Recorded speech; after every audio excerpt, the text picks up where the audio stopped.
Hello friend, नमस्ते। कल हमने डिस्कशन किया था रियलिज्म के बारे में, यथार्थवादी सिद्धांत के बारे में।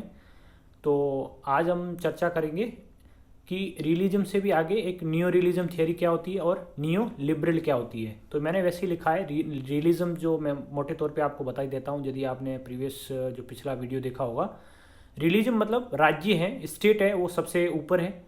स्टेटिज्म पे ज़्यादा जोर दिया जाता है और स्टेट के यूनिट या स्टेट के जो इंटरेस्ट है, नेशनल इंटरेस्ट, उसको कैसे आप फुलफिल करते हैं, उसकी कैसे पूर्ति करते हैं, उसके लिए आपको पावर ज़रूरत होगी। जो पावर को रियलिस्ट थियरी है, वो थिंकर है, वो जस्टिफाई करते हैं। उसके अलावा वो कहते हैं कि जो एथिक्स, मॉरलिटी वगैरह जो चीज़ें होती हैं, वो रियलिज्म कहते हैं कि अंतर्राष्ट्रीय राजनीति जो अनार्किकल है, जहाँ अराजकता है, कोई चीज़ें हैं वो नैतिकता पे नहीं है, तो ऐसे में उस चीज़ को वो जस्टिफाई करते हैं।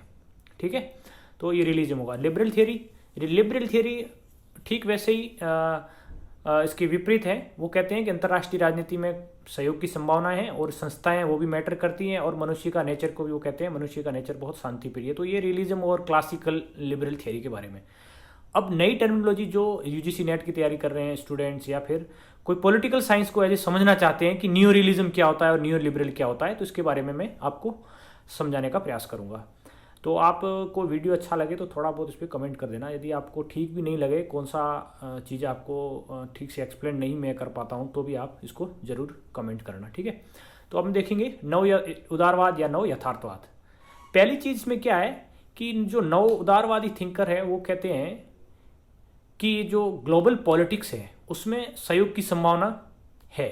मतलब कहते हैं यहाँ कोऑपरेशन हो सकता है, और वो कोऑपरेशन कैसे होगा? कोऑपरेशन होगा, वो कह रहे हैं कि इसमें इंटरनेशनल सिस्टम में संस्थाएं हैं वो ज़रूरी है। संस्थाएं बनाना, संस्थाओं के माध्यम से, जैसे आपने देखा होगा कि यूरोपियन यूनियन हो या फिर सार्क, तो इतना इफेक्टिव नहीं है। आसियान जैसे संगठन है तो उसकी ये वकालत करते हैं, कहते हैं रीजनल लेवल पे भी जो इकोनॉमिक यूनियन है वो भी काफ़ी रोल प्ले कर सकते हैं। कहने का मतलब वो कहते हैं कि यहाँ पे सहयोग की संभावना है।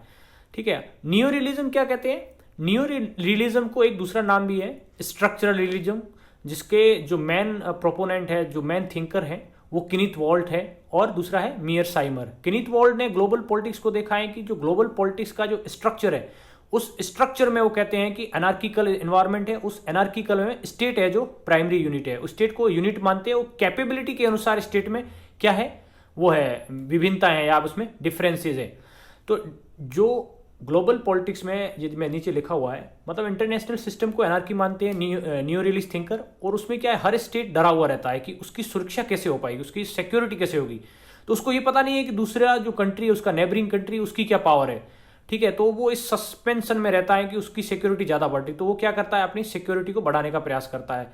ठीक है, ऐसे दूसरा स्टेट भी इसी तरह बिहेवियर करता है, तो एक सिक्योरिटी डायलेमा की कंडीशन आती है। तो इसका दूसरा पॉइंट क्या है, सिक्योरिटी डायलेमा। पहला इंटरनेशनल पॉलिटिक्स है वो एनार्किकल है। फिर इन दोनों के बीच में एक चीज और आती है न्यू रियलिस्ट थिंकर्स के बारे में। वो कहते हैं कि जो स्ट्रक्चर है उसमें स्टेट है वो ज़्यादा मतलब एक सस्पेंशन वाली कंडीशन में रहता है, वो सिक्योरिटी बढ़ाने के रहता है। तो उसमें जो इंटरेस्ट होता है, वो इंटरेस्ट वो देखता है कि कुछ भी हो, अपना इंटरेस्ट थोड़ा सा भी हो लेकिन फुलफिल हो जाए। ठीक है, तो इसमें रिलेटिव गेन्स की बात की जाती है। रिलेटिव इंटरेस्ट होता है, ना कि एब्सोल्यूट। एब्सोल्यूट इंटरेस्ट कौन बात करता है? वो करते हैं नियो लिबरल थिंकर। ठीक, इसके ओपोनेंट जो मैं दूसरा बता रहा हूं वो कहते हैं। ठीक है, और नियो रियलिस्ट जो थिंकर है वो कहते हैं कि जो ग्लोबल पॉलिटिक्स है, उस ग्लोबल पॉलिटिक्स में वो कहते हैं कि जो रोल है इंटरनेशनल जो इंस्टीट्यूशन है, उसका रोल बहुत ही कम है। ठीक है, तो ये हो गया नियो रियलिस्ट थिंकिंग। ठीक है, मुझे लग रहा है कि इसमें चार चीज़ें आ गई। इंटरनेशनल पॉलिटिक्स का क्या नेचर है, और फिर उसमें देखेंगे कि स्टेट का क्या इंटरेस्ट है। ठीक है, और ये तीन लेवल पे वार बात करते हैं किनीथ वॉल्ट, स्टेट वारमेंस। ठीक है, वार की एक इंडिविजुअल लेवल पे और स्टेट लेवल पे एक इंटरनेशनल स्टेट, ये किनीथ वॉल्ट का है।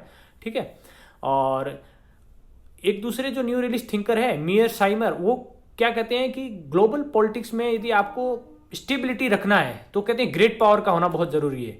तो वो ग्रेट पावर पे जोर देते हैं, और उसमें वो कहते हैं कि जो सबसे मेन है, वो कहते हैं कि वो क्या है, यूनिपोलर वर्ल्ड की ज़्यादा इसकी मुखालफत करते हैं। ठीक है, और वहीं क्लीन पोलर है, बायोपोलर वर्ल्ड की बात करते हैं। बायोपोलर मतलब दो ध्रुवीय, जैसा कोल्ड वार था, तो इनकी थिंकिंग काफ़ी कोल्ड वार से प्रभावित है।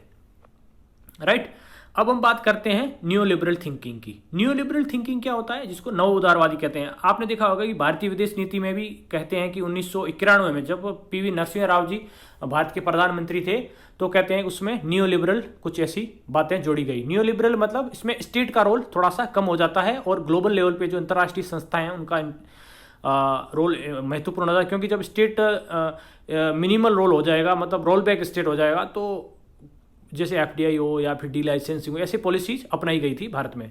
तो ये जोसेफ नाई और रॉबर्ट कोहेन है जो न्यू लिबरल थिंकर है। ये कहते हैं कि इंटरनेशनल सिस्टम में कोऑपरेशन हो सकता है, लेकिन ये थियरी देते हैं कि कोऑपरेशन है लेकिन इसमें क्या है, कॉम्प्लेक्स इंटरडिपेंडेंस टाइप से, मतलब एक राज्य का इंटरेस्ट दूसरे राज्य से ऐसे जुड़ा हुआ है कि वो एक दूसरे से अलग नहीं हो सकता। जैसे आप अभी एग्जाम्पल देख लीजिए, जब रशिया यूक्रेन का वार चल रहा है, ठीक है, तो डिमांड क्या चल रही है कि रशिया से जितनी भी ऑयल गैस या फिर जो मटेरियल जो सप्लाई हो रहा है एनर्जी को लेकर के, उसके सब पे बैन लगा दिया जाए। मतलब यूरोपियन यूनियन भी कोशिश कर रहा है और यूनाइटेड स्टेट ऑफ अमेरिका भी कर रहा है, लेकिन कुछ नहीं हो पा रहा है, क्योंकि जो यूरोप है, यूरोप की लगभग 60% से ज़्यादा एनर्जी रशिया पे डिपेंडेंस है। तो आप समझ रहे हो कि कॉम्प्लेक्स इंटरडिपेंडेंसी है कि एक तरफ आप यूनिलैटरल कोई भी एक्शन नहीं उठा सकते हैं, ठीक है। तो आपको ये समझ में आ जाएगा कि जो न्यू लिबरल वर्ल्ड है वो कैसे ग्लोबल पॉलिटिक्स को समझने का प्रयास करते हैं। फिर आता है सिक्योरिटी। सिक्योरिटी ये देखते हैं दूसरे तरीके से देखते हैं, ठीक है। सिक्योरिटी की इनकी डेफिनेशन केवल जो मैंने बताया ना कि हार्ड पॉलिटिक्स टाइप से नहीं है, सॉफ्ट पॉलिटिक्स की बात करते हैं, ठीक है। ये सिक्योरिटी में ह्यूमन सिक्योरिटी कहते हैं। ह्यूमन सिक्योरिटी मतलब मानव की जो गुणवत्ता है जीवन की, उसको कैसे बढ़ाया जाए, हैप्पीनेस इंडेक्स, ठीक है। तो उसमें आपने ह्यूमन डेवलपमेंट इंडेक्स वगैरह सुना ही होगा, ठीक है। उसके बाद में ये कहते हैं इंटरेस्ट जो है वो इंटरेस्ट इनका कहते हैं ये जैसे रियलिस्ट क्या, न्यो रियलिस्ट क्या कहते हैं कि रिलेटिव इंटरेस्ट है उसकी तरफ स्टेट ध्यान देता है कि जो भी हो थोड़ा बहुत बच जाए, क्योंकि उसमें वो कहते हैं सिक्योरिटी है वो काफ़ी डायलेमा टाइप से कंडीशन रहती है, मतलब दुविधा की स्थिति रहती है। ये कहते हैं कि ऐसा नहीं है, एब्सोल्यूट इंटरेस्ट होता है, ठीक है, एब्सोल्यूट गेन्स के लिए करते हैं। मतलब यहाँ पे जो संस्थाएं हैं उसके माध्यम से आप है ना ग्लोबल लेवल पे कोऑपरेशन कर सकते हैं, सहयोग कर सकते हैं, अपने जो भी एक निरपेक्ष हित है उसको आप साध सकते हैं। तो वहाँ पे सापेक्षता की बात की जाती है, रिलेटिविटी की बात की जाती है, ठीक है। तो मैंने ये नीचे 2-3 उदाहरण दिए, जैसे रशिया यूक्रेन ने आपको बता दिया कि कैसे ग्लोबल पॉलिटिक्स के अभी सिनेरियो को बता सकते हैं, और रीजनल इकोनॉमिक जो ऑर्गेनाइजेशन है वो भी कैसे पॉलिटिक्स को हम लोग देख सकते हैं कि न्यू लिबरल में कैसे इनका रोल ज़्यादा इंपॉर्टेंट हो रहा है। तो ये था रियलिस्ट और न्यू लिबरल थिंकिंग के बारे में आज का डिस्कशन। मुझे लगता है ये आपको बहुत अच्छा लगा होगा, और इससे रिलेटेड कोई भी आपको क्वेश्चन हो, क्वेरीज हो, कॉम्प्लीमेंट हो, आप नीचे लिख सकते हैं ताकि मैं अगले वीडियो में इसको ऐड कर सकूं।